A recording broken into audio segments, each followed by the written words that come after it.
35 to 36, any factual allegations outside the charged incidents, in this case, masses of generically alleged extrajudicial killings, must be proved to the required standard. And for this, NGO reports, academic statistics, and media articles are, as a rule, considered insufficient. Ms. Croft also screened images taken from the Duterte administration's PDEA report for the years 2016 to 2019, if we can pull that up now, which cite figures of the number of deaths of drug personalities in anti-drug operations without proving that they were illegally murdered. But she neglected to contextualize these numbers by reference to other parts of the same report, which show that in comparison to the number of arrests and operations conducted, the number of deaths are minimal.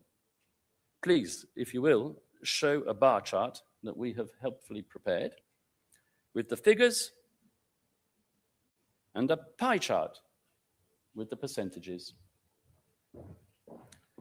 So if I may just conclude, the only thing that is widespread here, or rather spread wide, is the utility of the prosecution's statistics. Now, turning to the civilian population, or the target of the attack, let me say straight away that the prosecution case theory, with respect to the definition of the targeted population, is, to put it extremely politely, muddled. In layman's terms, the prosecution has hedged its bets by presenting two alternative propositions, hoping that this pretrial chamber will settle for one of them. From paragraph 17 to paragraph 20, inclusive of its document containing the charges, the prosecution argues that Mr. Duterte launched an attack on the entire population of the Philippines, pursuant to neutralize persons perceived or alleged to be engaged in crime. In paragraph 21, however, this so-called attack is directed not against the civilian population at large, the whole population, but rather against a smaller and nebulous margin of society, namely themselves. Let us start by dealing with the first scenario, namely that the former president, whose loyalty and love for his country is and has always been beyond question, launched a wholesale attack on the whole population of the Philippines, on the entirety of his nation, including the very same people who put him into power. Such a suggestion is not just incomprehensible, it is quite bizarre. The reason for this rather strange assertion, so I submit, is grounded in the prosecution's latest brainstorm on the matter, which it set out last year in a brief appealing a decision of this very same pretrial in the El Hishri case. And I do apologize in advance for the rather dull expose which will follow, but I do find it instructive to illustrate the chameleon-like nature of the prosecution's case.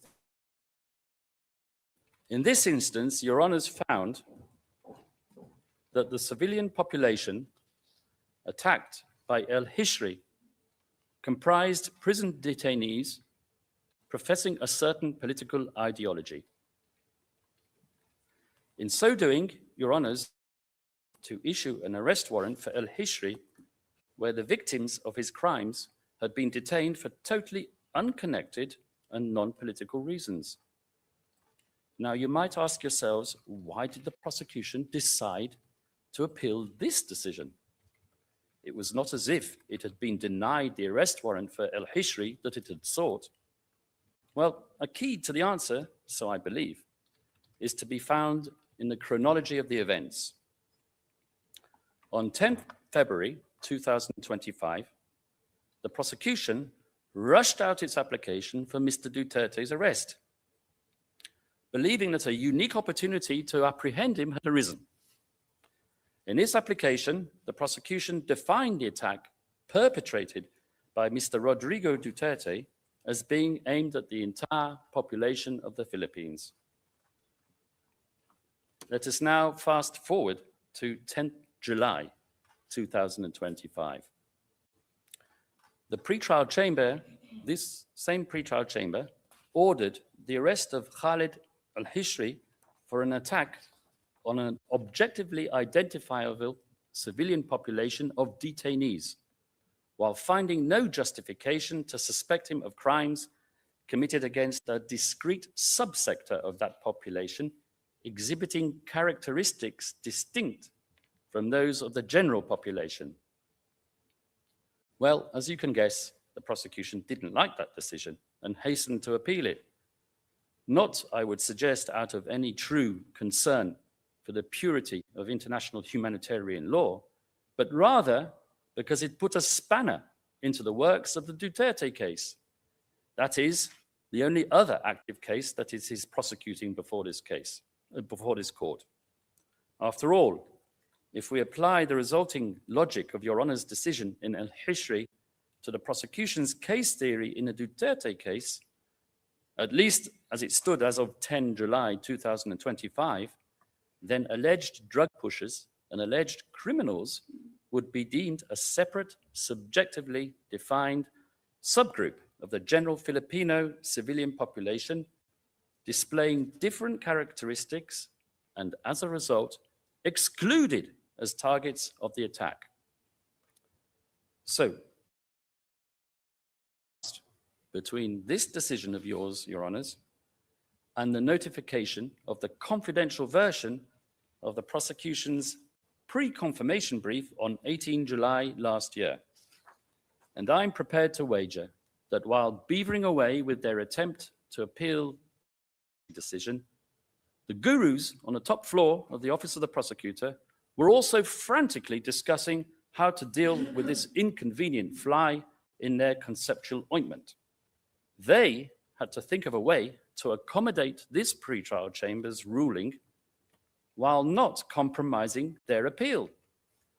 So, lo and behold, and rather unsurprisingly, the pre-confirmation brief contained a new feature, namely the second scenario to which I referred earlier, that the target of the attack was not the Filipino as a whole, but the suspected drug pushers and criminals. Now, even if the former president did promulgate an organizational policy of eliminating suspected criminals and drug pushers, which he most definitely did not, this policy did not and could not constitute an attack directed against a clearly definable civilian population. Firstly, the segment of society victimized cannot be said to display objective characteristics distinguishing them from other members of society and thus rendering them susceptible to an attack. After all, how does one define a suspected drug pusher or suspected criminal for the purposes, let us say, of count one, where there were no HVTs or high-value targets or PRD lists or kill lists or what have you. It is not as if criminals have identifying features such as a shifty look or a 5 o'clock shadow or a sack marked swag. In other words, the definition suspected drug pusher or suspected criminal entails the exercise of discretion on the part of the perpetrator implementing the organizational policy. It is a shifting and mutable concept. It is a subjective determination. In our submission, there has to be, at the very least, an objectively discernible characteristic which unites the members of the targeted group such that they can be deemed a civilian population for the purposes of the attack. Leaving the determination of membership of a civilian population to the people who pulled the trigger introduces a degree of random selection, and as cited quite clearly in the Al-Hassan confirmation decision at paragraph 149, the prosecution must prove that the attack was not directed against a limited group of randomly selected persons. This ruling, Your Honours, was the expression of the law as it had stood for many years, ever since the decision authorising an investigation in the Kenya situation, where at paragraph 81, the pre-trial chamber defined a civilian population as a group sharing, and I quote, distinguishing features, and added as follows. The prosecutor will need to demonstrate to the standard of proof applicable that the attack was directed against the civilian population as a whole and not merely against randomly individuals. So let us ask ourselves whether the alleged attack in this case was directed at the population as a whole or at a subjectively defined subgroup of perceived or alleged criminal offenders. The minute the distinguishing features of the civilian population in question are defined through the application of subjective criteria, the targeting process becomes completely random. The targeted civilians are perceived criminals, but perceived to be so by whom? Is it not the case that one man's despicable criminal is another person's righteous saint? In fact, have we not heard from the civil society that many of the victims were not drug pushers or criminals, but innocent members of the local community? To me, and as a matter of logic, it would appear the targeted population in the Duterte case was selected randomly, even according to the prosecution's own witnesses, who talk about quotas of neutralization that had to be met, selection which had frequently nothing to do with suspected criminality, but rather personal vendetta, or on one occasion, just because the victim had cheated at cards.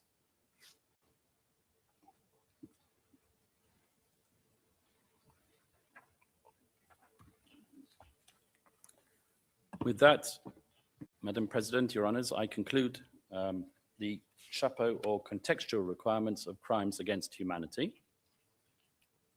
And I will now turn to the modes of liability, means of perpetration. Now, I have racked my brain for many a month pondering one question. If Rodrigo Duterte was so shameless, his murderous intent in public, ever since he was the mayor of Davao, why did it take the ICC prosecution almost 4 years to open an investigation after Rodrigo Duterte pulled his country out of the International Criminal Court? After all, why did the ICC prosecution not just save itself all the hassle of its jurisdictional problem, a fundamental issue that still plagues it and remains to be resolved by the appeals chamber? We won't talk about that today, obviously.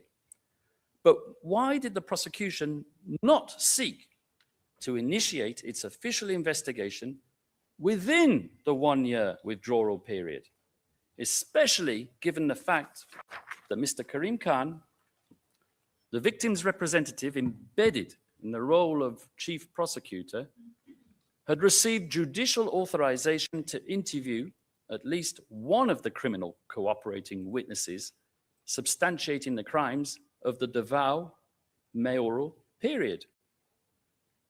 Well, for me at any rate, it didn't take too long.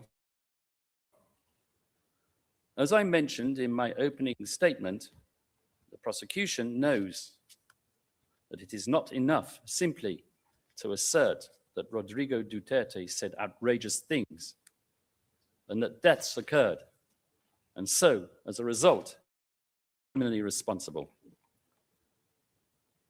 There is a requirement for what is called a causal nexus. The prosecution has to show which one of Duterte's statements, orders, or commands were given to a specific individual who then went out and pulled the trigger or communicated the command to someone else who also went out and pulled the trigger, killing one of its 78 identified victims. That would have been the classical way to prove a causal link between stuff that came out of Rodrigo Duterte's mouth and the deaths pertinent to the case. That would have been ordering under Article 25(3)(b). But the prosecution cannot show such a causal link. They've never been able to do that. They show you a lovely pyramid. It's on the screen, with Duterte at the top, the co-perpetrators underneath, the DDS handlers underneath them, and the hitmen perpetrators at the very bottom. To quote Mr. Julian Nichols, how cute. But what the learned prosecutors can't show you is the connecting line between Duterte at the top and the next level down, comprising the so-called co-perpetrators. I hope Ms. Croft will forgive me for vandalizing her screenshot, but there you have it. That is where the apex slips off the pyramid of Giza. The most they can do is allege that they're cooperating witnesses who pulled the trigger and whose credibility is about as worthless as a devalued peso, understood that killing is what Duterte would have wanted, or that they had no choice but to comply because that was what was expected of them by their handlers, or other such similar expressions of a totally subjective sense of obligation. But as they know, not one of the 49 incidents mentioned in the document containing the charges manifests such a causal link between a speech, an order, and one of the charged incidents. I will state it for the record. In fact, I will state it a number of times during my submissions. There is no smoking gun in this case. And that is not for want of a desperate attempt to find one on the part of the prosecution, with all their leading questions when they interviewed their criminal cooperating witnesses. Not one witness relevant to any of the 49 incidents with which Mr. Rodrigo Duterte is charged will testify that he received a direct order from the former president to go out and kill someone. Let us just digest this. All those speeches where the former president made various threats to kill, but not one demonstrable incident set out in the prosecution's document containing the charges, which details an act of murder committed as a result of a direct order given by him. This, in and of itself, should be sufficient to convince any reasonable bystander observing the conduct of these proceedings that Rodrigo Duterte is innocent of these charges leveled at him. It is for this reason, and because of the complete lack of reliable cooperating witnesses, that the prosecution has alleged not one, but a plethora of theories as to the means of perpetration, to link the crimes allegedly committed to the person who is far removed from the incidents of murder and who has been targeted for prosecution. And I say targeted for prosecution. Normally, I would say that such a multiplicity of legal theories speaks to a lack of clarity and prosecutorial uncertainty. Indeed, some of these modes of liability as pleaded contradict each other as a matter of logic. Nonetheless, I would like to make the following general observation.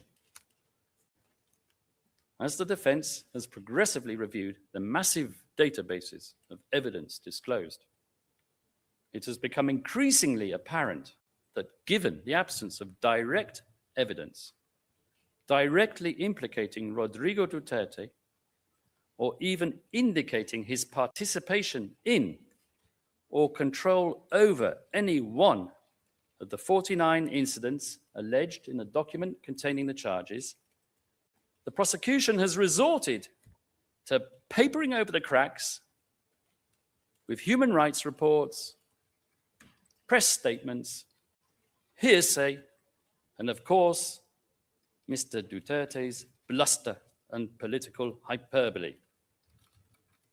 And where these documents are not suffice, the prosecution has resorted to the time-worn theory of indirect co-perpetration, Article 25(3)(a), of which the parameters, I would respectfully submit, are still subject to dispute.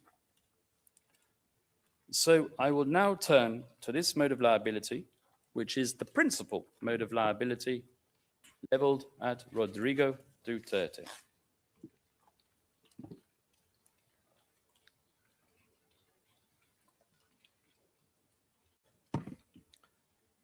As we all know, in order to prove criminal liability through indirect co-perpetration, there is a need to show a common plan upon which the suspect and his co-perpetrators, because you need co-perpetrators for indirect co-perpetration, a plan on which they mutually agreed.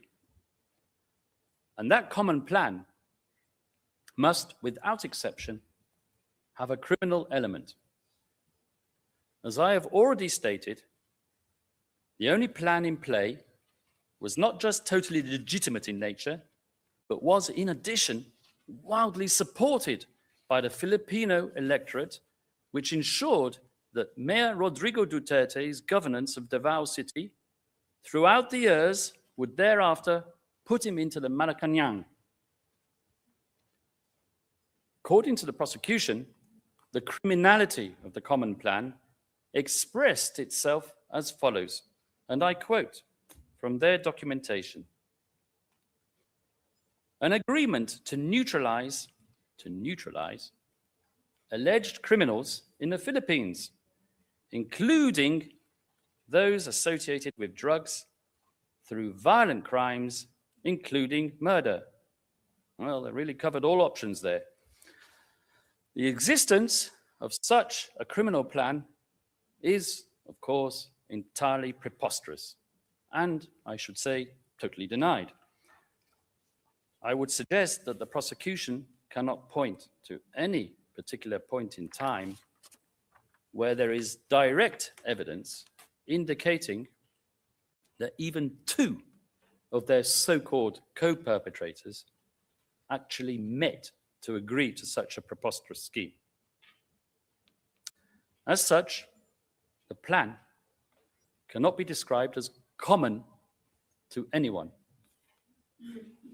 If anything, it's an artificial construct derived from the 10 assertions which are set out in paragraphs 24 to 33, inclusive of the prosecution's pre-confirmation brief, all of which comprise circumstantial evidence of the lowest quality, pointing to a mutually agreed design which exists in the prosecution's mind and nowhere else. Of course, there is nothing wrong with construing the existence of a common criminal plan from circumstantial data.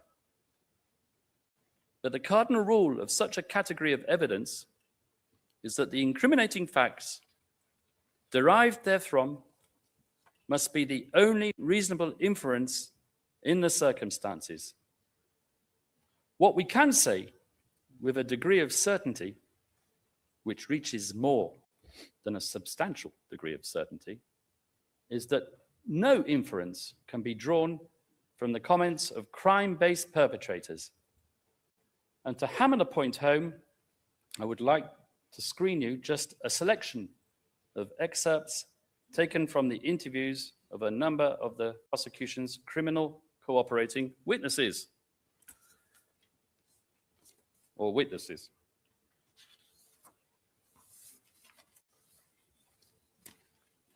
Where are they? Another one.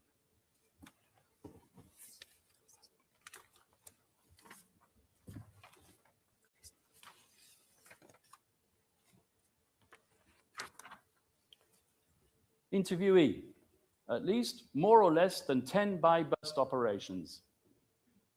Where somebody was shot, asked the interviewer. Yes, sir. Interviewer 1. Okay. And on those 10 occasions, was the shooting justified? Interviewee. Yes, sir. Number 2. So if he shot at us, we would also shoot back. But if he were to stab at us with a knife, then we wouldn't. We wouldn't shoot a person that was holding a knife.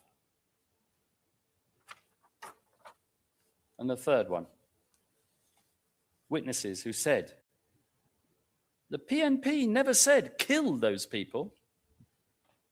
Another quote, from what I recall of the incidents that I was at, all of them had guns and they were pointing them at the pusher buyers, or they were pointing their guns at the pusher buyers. At the operations I was at, I'm talking about the operations I was at. The reason that they were killed was because they were pointing their guns at us, or they were firing their guns at the pusher buyers. That's from the prosecution's own witnesses.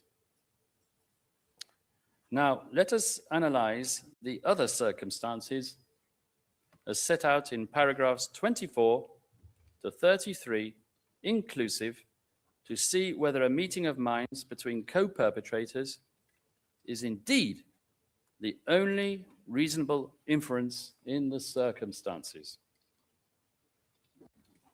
The first indication, and that is that in the late 1980s, in other words, 20 years before the charges in this case, Mayor Duterte allegedly instructed civilian confidants and local police to neutralize. And I stress to neutralize and not to kill criminals. That's what's stated in the PCB. And that he provided weapons and funds for this purpose. Now, I would say that there is nothing untoward in providing policemen or civil volunteers with weapons to carry out their lawful duties. That's what happens in my country. The prosecution has not shown us how arming civilian volunteers is actually illegal. And the burden of proof rests on it. After all, one does not fight crime with kind words and gentle admonishments.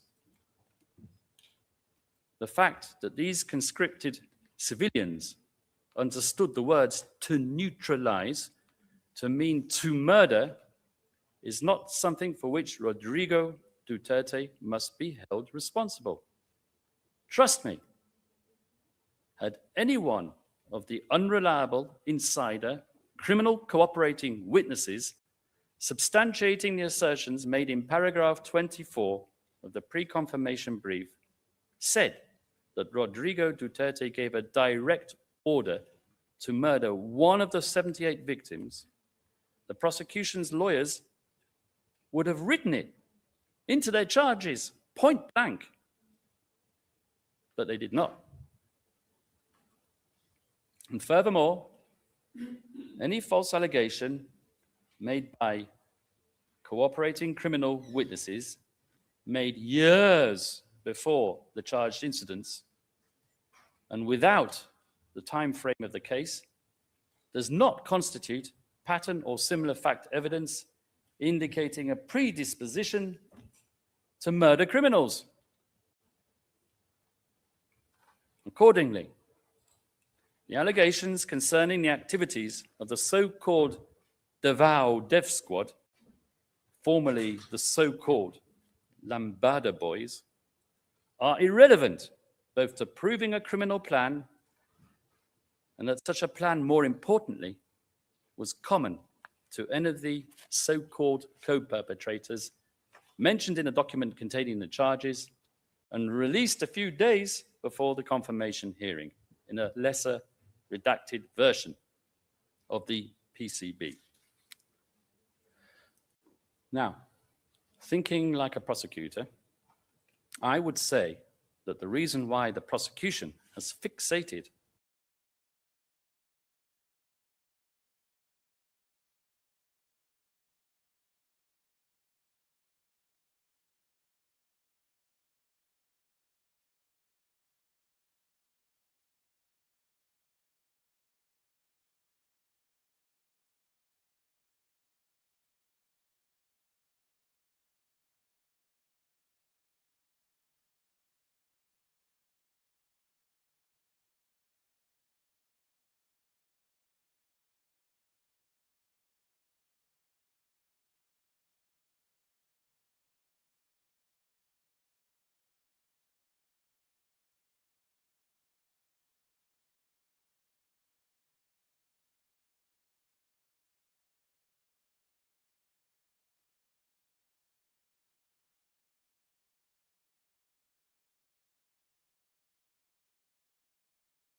to the fourth supposed indication of a common criminal plan, and that is set out in paragraph 27, and mentions that on the very day that the former president appointed Ronald de la Rosa, Bateau, as the chief of Philippine National Police, De La Rosa issued a pre-drafted command circular number 16 of 2016 on 1st of July of that year, formally launching the anti-illegal drugs campaign nationwide in express pursuance of Duterte's campaign promises. There is no dispute that CMC number 16 of 2016 mentions Project Double Barrel, which was indeed modeled after Davao City's policing strategy and was directed at the neutralization of illegal drug personalities nationwide. But here we come to the crux of the prosecution case. The manifestation of the criminal plan in writing. Neutralization as a euphemism for murder. Ms. Robin Croft certainly thought so when making her submission on behalf of the prosecution, highlighting the word in bright red and presenting us with a slide where the word neutralization forms an integral element of the common plan to import an element of criminality into what would otherwise be a perfectly anodyne legal document. The prosecution resorts to relying on speeches and interviews given by Ronald de la Rosa, Bato, within a day or two of him being appointed the chief of Philippine National Police. For example,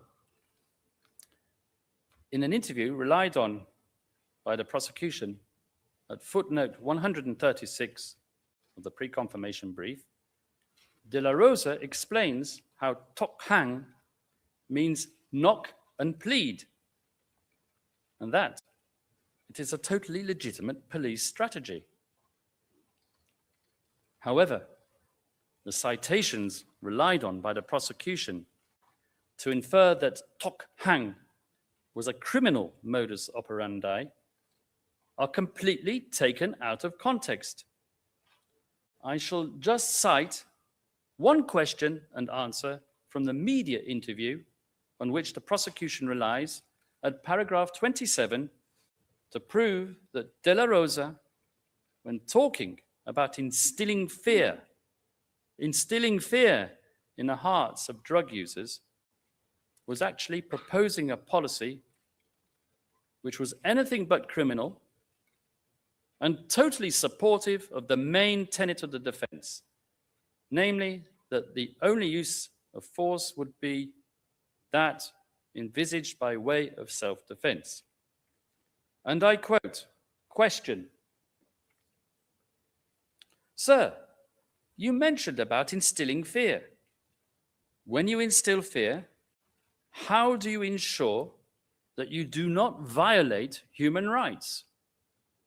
Answer, good question. We will see to it that the police operational procedures are being followed in every legitimate police operations. When they see that the police are really determined to go for them legally, he stresses the word, and many of them go down, maybe they'll get scared. That's PHL OTP 000-16403 at page 13. In any event, what the prosecution has not told you, and what it has not shown you by way of its opulent images on the video screen, is that the supposed criminal blueprint set out in Command Circular 2016, number 16 of 2016, is totally negated by the content of the document itself. Let us take a look at paragraph 8E and F of the very same Command Circular, number 16 of 2016, which states quite clearly that all operations should strictly observe the rights of the accused enshrined in the Philippine Constitution, as well as international law and human rights.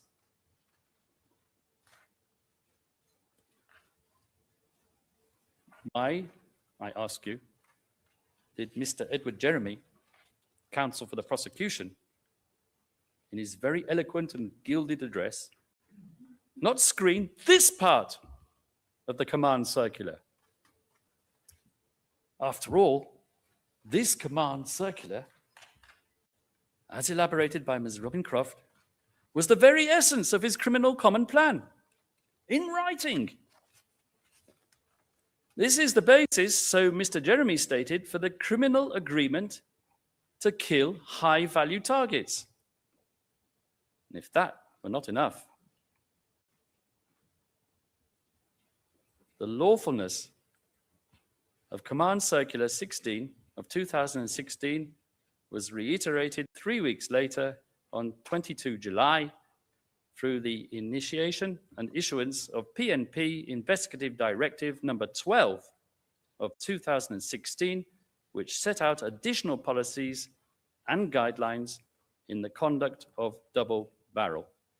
I think there, Madam President, if I may, we can take a break, obviously with your permission. Bien sûr, maître, je vous remercie, Captain, je vous remercie beaucoup. Thank you, Counsel. Thank you very much. If you can also indicate the numbers of the documents that you have referred to, that will be good. Thank you very much, says Judge Motok. We will take a break now and resume at 11:30. Thank you very much.